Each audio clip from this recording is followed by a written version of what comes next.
अस्सलाम वालेकुम। एक और दिन और एक बहुत अच्छी सुबह कुआलालंपुर में। अब वापसी का सफ़र शुरू हुआ और अब मैं कुआलालंपुर से हो ची मिन्ह सिटी वियतनाम जा रहा हूँ। कुआलालंपुर में मेरा सबसे शॉर्टेस्ट विज़िट पिछले 20 सालों में रहा है। मेरे ख्याल 20 या 24 हाँ 20 सालों में जो रहा है वो यही रहा है, यानी 2 रातें 3 रातें और 2 दिन। उसकी वजह ये है कि जब मैं फ़्लाइट बुक कराया था तो हो ची मिन्ह सिटी की फ़्लाइट कराची से डायरेक्ट या हनोई की फ़्लाइट डायरेक्ट वो काफ़ी महंगी पड़ रही थी। मगर जब मैंने देखा कि कुआलालंपुर से वो सस्ती पड़ रही तो फिर मैंने कुआलालंपुर की फ़्लाइट ली। और अब कुआलालंपुर से हो ची मिन्ह सिटी की जो फ़्लाइट है वो बहुत सस्ती है, क्योंकि वो जेट एयर की है। जेट एयर बोले तो वो वियतनाम एयर का एक बजट एयरलाइन है, उसका है। वैसे तो वो बहुत सस्ता था और मगर मैंने 20 kg वेट भी लिया है, तो सारा मिला के मुझे 18,000 का पड़ा। जबकि कराची से हनोई या हो ची मिन्ह सिटी में बुक कर रहा था तो उसमें 48,000 रुपये का फ़र्क आया। यानी आप ये समझिए कि 20,000 रुपये मैंने आज सुबह कमाए। चलिए तो बाकी बातें एक और बात बताऊँ आपको। यहाँ पे जो मेरी फ़्लाइट है वो कुआलालंपुर इंटरनेशनल एयरपोर्ट 2 से जिसमें मैं पहली मरतबा दाखिल हो रहा हूँ, क्योंकि मैं जब भी आया हूँ इंटरनेशनल एयरपोर्ट पे आया हूँ और वहीं से गया। तो लेट्स सी वहाँ का एक्सपीरियंस देख लेते हैं। वैसे वो काफ़ी बड़ा एयरपोर्ट है और वो इतना मुझे पता है जब एयर एशिया यहाँ पे कोविड से पहले बहुत ज़्यादा प्रोग्रेसिव थी तो उन लोगों ने अपने लिए गवर्नमेंट से एक अलग टर्मिनल का डिमांड किया था बजट एयरलाइन, और गवर्नमेंट ने उनको ज़मीन अलॉट की थी। बाकी जो उस पर कॉस्ट आई है उस सारी वो एयरलाइन ने खुद बर्दाश्त की थी।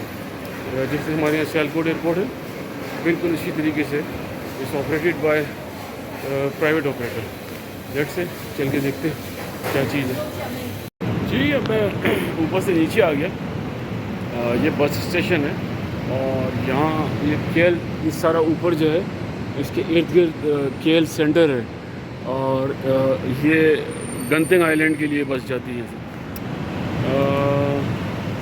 जी अब मैं ऊपर से नीचे आ गया हूँ और ये सारा बस स्टेशन है। मैं आपको दिखाता हूँ ये कैसे है। देख रहे हैं लोग टिकट ले रहे हैं। यहाँ से KLIA और KLIA 2 के लिए बस मिलती है जो 15 रिंगिट की है, और यहाँ से गंतिंग आइलैंड के लिए मिलती है। और ये जो ऊपर आप देख रहे हैं डार्क सा, ये पूरा KLIA सेंटर है और इसके आगे जो है वो न्यूज़ सेंट्रल है पूरा। बस जाएगी 10:20 में और मेरी फ़्लाइट है 1:30 बजे। इसका मतलब है कि मैंने अभी नाश्ता नहीं किया है और उम्मीद है कि 11:30-12 बजे तक मैं पहुंच जाऊंगा। यहाँ मलेशिया में बस में सामान जो है ना आपको खुद रखना पड़ता है। जब ये बस आ गई है 10:20 की बस है, 10:20 हो गए हैं, मगर ड्राइवर साहब का बिल्कुल इरादा नहीं है बस खोलने का। और आ तो गए वो लोग, उधर भी गए। अब जो चढ़ेंगे वो लाइन लगा के खड़े हुए हैं। भाई साहब कब दरवाज़ा खोलते हैं ये पता नहीं है। बस में बैठ चुके हैं और अब 3 मिनट रह गए। ज़बरदस्त भंड हो गया। भंड ये हुआ कि चूँकि वो मैंने जो कुआलालंपुर से हो ची मिन्ह की फ़्लाइट बुक की वो बजट फ़्लाइट है। तो मेरे जहन ये था कि जितनी बजट फ़्लाइटें हैं वो KLIA 2 से जाती है। बहरहाल कोई ऐसा मसला इतना मसला नहीं हुआ। मैं KLIA 2 पहुंचा और जो बस है वो KLIA 2 भी जाती है और KLIA 1 भी जाती है। तो इन लोगों का कुछ तरीक़ाकार ये है कि जो बस है वो पहले KLIA 2 जाएगी और इसके बाद KLIA 1। वो 3-4-5 मिनट का रास्ता है KLIA 1 एंड KLIA 2 का, तो इतना ज़्यादा फ़र्क नहीं था। मगर बहरहाल ये एक बहुत ही ख़तरनाक मिस्टेक थी। तो अच्छा हुआ मैंने टिकट देख लिया, क्योंकि मुझे ऐसा हुआ कि मैं ऑनलाइन चेक इन कर लूँ।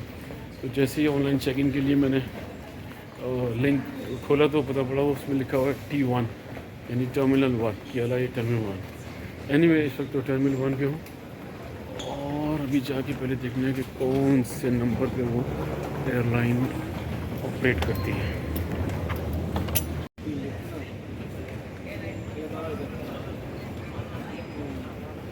ये अराइवल है और इसके ऊपर जो है वो डिपार्चर। आपको ये जान के हैरानगी होगी, विद जेट की जो विद हो ची मिन्ह की लाइन है ये बहुत लंबी है। यानी ये तो हम लोग कुछ यहाँ खड़े हैं और असल में तो वो लाइन वहाँ से शुरू होती है, वो सामने से जो लोग मूव हो रहे हैं वहाँ हैं। तकरीबन 150 के करीब लोग हैं जो मुझसे पहले हैं। इट्स रियली अमेजिंग, पहली मरतबा ऐसा हुआ है, इतनी लंबी लाइन है।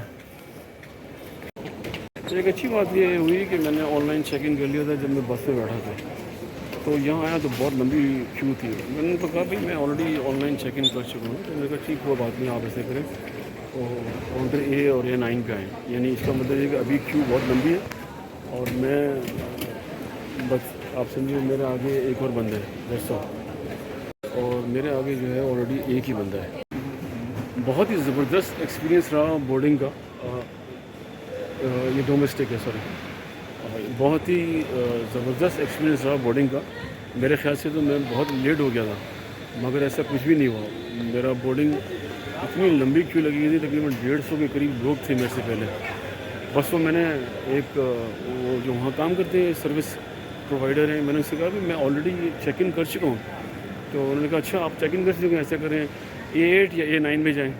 तो A9 गया तो वो बिज़नेस क्लास थी, तो उसने मुझसे पूछा कि आप किससे आए। मैंने कहा जी मैंने चेक इन किया। बोला आपने आपके बोर्डिंग पास है? मैंने कहा जी बोर्डिंग पास तो नहीं है। मैंने कहा अच्छा ठीक है कोई बात नहीं, अब लाइए डॉक्यूमेंट दिखाइए। अब मैंने उसको अपनी टिकट दिखाई और फिर उसने मेरी वापसी का टिकट पूछा, फिर मेरा पासपोर्ट देखा, वीज़ा देखा। अभी ये बोर्डिंग काउंटर से पहले की बात हो रही है, वो क्योंकि बोर्डिंग काउंटर में एक बंदा पहले खड़ा हुआ था, शायद वो बिज़नेस क्लास के ही था। तो फिर इसके बाद उसने मुझसे बहुत प्यार से पूछा कि देखिए वो इमिग्रेशन में आपसे पूछते हैं कि आपके पास कितने पैसे हैं, तो आपके पास कैश पैसे होने चाहिए कम से कम $100 पर डे वियतनाम के लिए। तो मैंने कहा फिक्र नहीं करें, मेरे पास इससे बहुत ज़्यादा पैसे हैं। तो बड़ी मुस्कुराई उन्होंने। मैंने कहा अच्छी। इसके बाद बड़े इत्मीनान के साथ बोर्डिंग हो गई। That's really wonderful experience. मैं तो समझा बहुत देर हो गई है कहीं गड़बड़ ना हो जाए, क्योंकि इस तरह की बजट एयरलाइन होती है, चलान कर देती हैं एंड टाइम में, कहती है बस ठीक है आप लेट आए तो हमारा काउंटर बंद हो गया, जाइए। बड़ा अच्छा रहा, दैट्स गुड। इमिग्रेशन की तरफ चलते हैं। सुबह से मैंने नाश्ता नहीं किया है और ये मेरा बोर्डिंग पास है, ये वाला बोर्डिंग पास है वेज जेट एयर का, जो मुझे आने के फ़ौरन बाद मिल गया, विच इज़ रियली सरप्राइजिंग। बहरहाल एक बात मैं आपको बता दूँ, अगर ऑनलाइन चेक इन अवेलेबल है तो ऑनलाइन चेकिंग ही कर लेनी चाहिए। इससे ये होता है कि आप लंबी क्यू से 100% बच जाते हैं। आप बहुत सारी चीज़ें स्किप करते हैं, आप डायरेक्ट बैगेज जो है वो चेक इन में देते हैं एंड देन गो। चलें इमिग्रेशन पे चलते हैं, देखते हैं क्या होता है। अच्छा ये तो मलेशियन इमिग्रेशन तो हो गया एग्ज़िट, बहुत आसानी से हुआ। वो जो आते हुए एक भंड हुआ था, जो पासपोर्ट स्कैन नहीं हो रहा था और बहुत ही खौफनाक सूरत हाल बन गई थी, 40-45 मिनट लग गए थे। ऐसा बार जाते हो तो ऑब्वियसली वो स्टैम्प ही लगाते हैं। अब जो हो ची मिन्ह का यानी वियतनाम का जो इमिग्रेशन है वो देखना है कि वो क्या करते हैं। मजमूई तौर पे अच्छा एक्सपीरियंस रहा। अब मुझे भूख लगी है और अच्छा मैं आपको बताऊँ, मलेशिया में इस वक्त जो एक ट्रांजिट ट्रेन चलती थी ना, जो डिपार्चर लॉन्च से आपको इमिग्रेशन लॉन्च में लाती थी, वो आजकल बन रही है, रेनोवेट हो रही है। तो इसकी वजह से अब आपको बस के ज़रिए उसमें डिपार्चर लॉन्च मिलेगी। इस वक्त हम इमिग्रेशन लॉन्च में हैं और लॉन्च के बाद अब यहाँ भी डिपार्चर लॉन्च बने हुए, मगर आपको बस जो है वो जो मेरा गेट है C25 वहाँ लेके जाएगी। ऐसे आगे चलते हैं, पहले नाश्ता करते हैं, बड़ी सख्त भूख लगी है, क्या खाएं भाई। एक रेस्टोरेंट है, ये है तो मेरे मतलब का hybrid baby lotus with the Turkish delight, सलाद वलाद अंडा वंडा है इसके अंदर, कुछ काम की चीज़ है, ऑल डे मेन्यू। अच्छा जी राइस और ये सब क्या है, ये सब 37 का, ये भी बुरा नहीं है भाई, काम पक्का है इसमें। कॉम में स्नैक पता नहीं कितनी देर लगाएंगे, ये इनसे पूछना पड़ेगा।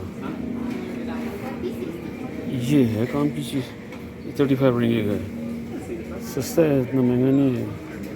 स्टीम बेबी और मसला सारा ये है कि कितनी देर लगा पहले इनसे ये पूछते हैं, तो और भी सस्ता है यार, 24 रिंगे का, not bad. All day menu के नाम से। हाँ, कोल्ड ड्रिंक आजकल ठंडा तो मैं बिल्कुल नहीं पी रहा क्योंकि मेरा गला ख़राब है। चाय, ओ माय, कॉफ़ी है 10 रुपये की। चाय बेचते हैं ये लोग, चाय भी बेचते हैं। चलें चाय, हाँ चाय भी 10 रुपये की भाई साहब। चलें देखते हैं। अब ये बस के ज़रिए डिपार्चर लॉन में है। ये वो ट्रेन है जो इन्होंने आजकल बंद की हुई है, ये भाई।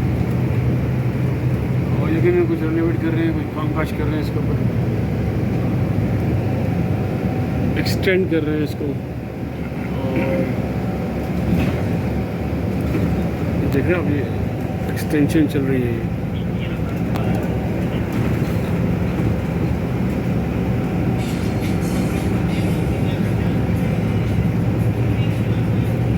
पहुंच गए डिपार्चर लॉन्च में। अनाउंसमेंट हो रही थी कि बोर्डिंग शुरू हो गई है, हालांकि अभी 45 मिनट बाकी है जहाज़ चलने में।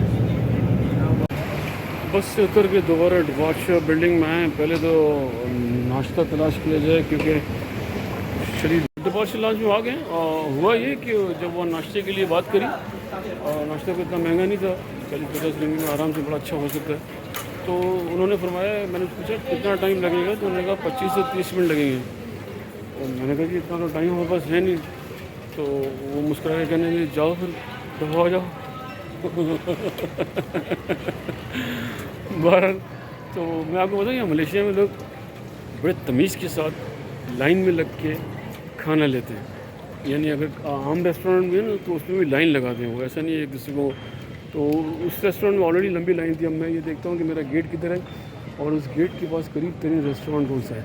आइए आपको एक और चीज़ दिखाऊँ। आजकल मलेशिया में इन्होंने ये बड़ा अच्छा काम किया है कि जगह जगह पियानो लगा दिए। यहाँ एयरपोर्ट पे भी पियानो है और आप ये पियानो फ्री बजा सकते हैं। हाँ, hi, you can play piano? You are just practicing, you are not expert. एक और आदमी, एक और बच्ची मिली, वो भी एक्सपर्ट नहीं है। यानी आप अगर यहाँ आएँ और आपको अगर पियानो बजाने का शौक़ हो और अगर एक्सपर्ट भी है तो अच्छा है, एक्सपर्ट नहीं है तो प्रैक्टिस कर सकते हैं। Is it right? You are just doing practice right, और just playing with it? That's wonderful, thank you. ये जब आप केएलआई एयरपोर्ट पे आएँ तो यहाँ ऊपर फर्स्ट फ्लोर पे ये छोटा सा फूड कोर्ट है, जो अच्छा बड़ा फूड कोर्ट है। वो तो इनका वहाँ पर केएलआई लॉन्च में है, बहुत ही अच्छा है, बड़ा दिलकश है और बहुत सस्ता है। ये थोड़ा सा महंगा है मगर ये भी ओके है। अब एक मैंने चांस लिया है, वो चांस ये लिया है कि फ़्लाइट में एग्जैक्टली 60 मिनट्स हैं। मैंने सोचा है कि बजाय इसके, क्योंकि जो मेरे पास एयरलाइन है वो भी बजट एयरलाइन है, तो उसमें खाना तो है ही नहीं, सवाल ही पैदा नहीं होता। तो अब इतनी देर भूखा रहने का तो कोई सवाल ही नहीं है। तो बर्गर किंग से फ़िलहाल बर्गर ले लिया जाए क्योंकि बर्गर जल्दी मिल जाता है बानिस्बत दूसरे आइटम्स के। यानी अगर मैं प्रॉपर ब्रेकफास्ट करने बैठूं तो वो तो नामुमकिन है मुझे वो दे। लेट्स सी, लग रही है दे दे तो जल्दी से, बहुत ही अच्छा है। रिंगे की डील है, इसमें फ्रेंच फ्राइज और कोल्ड ड्रिंक है। What is your name brother? Lingam ने हेल्प की हमारी, thank you Lingam, thank you. ये मुझे मिल गया है और ये कह रहे हैं कि अभी आपका नंबर कॉल करेंगे 120, और मैंने उनसे रिक्वेस्ट की है कि भैया ज़रा अर्जेंट है, मेहरबानी करके जल्दी दे दीजिएगा। अच्छा बच्चा था, 28 नहीं थे, 25.30 रिंगे का है। इट्स ओके, 25 बोले तो 1200-1500 रुपये का है। बर्गर किंग पाकिस्तान में भी इतने का ही मिलता है मेरा ख्याल है, क्योंकि कभी मैंने खाया नहीं है। मगर आप जल्दी में हो और हो ची मिन पहुँचेंगे तो 2 घंटे की फ़्लाइट है और फिर 2 घंटे के बाद फिर यकीनन इमिग्रेशन है, इमिग्रेशन के बाद फिर मेरा होटल है, तो 4-4.5 घंटे लगेंगे। इतनी देर तो बहुत ही मुश्किल हो जाएगी भूखा रहना। हैरसिंग के तौर पे बर्गर किंग ने विदिन 2 मिनट्स ऑर्डर दे दिया और ये गर्म है, ये भी गर्म है और ये सब 25 रिंगे का है। मैं बड़ा ही हैरान हूँ, मेरे ख्याल से 10-15 मिनट लगा देंगे। वेरी एक्सीलेंट सर्विस भाई। ये सामने बर्गर किंग है। अब बर्गर किंग से निकल के सीधा गेट C25, इसके इर्द गिर्द भी एक और भी अच्छा रेस्टोरेंट है, मगर अब इतना टाइम नहीं था कि एक्सप्लोर किया जाता। बस चलने वाली है, अब जहाज़ चल में ऑलरेडी 30 मिनट रह गए। वैसे तो गेट ये करीब ही, उधरते ही लेफ्ट पे C25 है।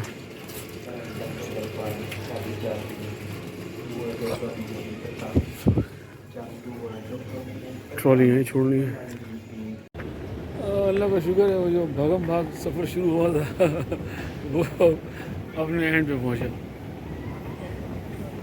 सॉरी, तो मैं 2 दिन से मैं बिल्कुल वो नहीं खा रहा, ठंडा नहीं पी रहा, मगर अब चूँकि इतनी भूख लगी थी और कोई चॉइस नहीं था, और चाय मंगाने का तो सवाल ही पैदा नहीं होता।